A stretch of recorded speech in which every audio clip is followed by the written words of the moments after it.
अस्सलाम वालेकुम, मैं हूं इमरान खान और आप देख रहे हैं Asad Ali motor. Kindly channel को सब्सक्राइब कर ले, फॉलो कर ले और बेल के आइकन को प्रेस कर ले ताकि आपको आने वाली वीडियो मिल सके। आज का जो निलाम है इस्लामाबाद वापड़ा का रावल चौक कश्मीर में, ये कश्मीर चौक में इस्लामाबाद में इसकी नीलामी हो रही है। इसमें हज़ारों की तादाद में गाड़ियाँ अवेलेबल है, आप देख सकते हैं गाड़ियाँ।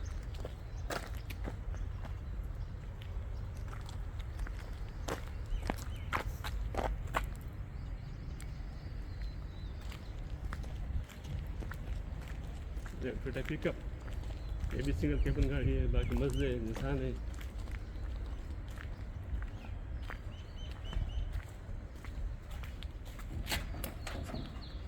देख रहे अच्छी गाड़ी कंडीशन में।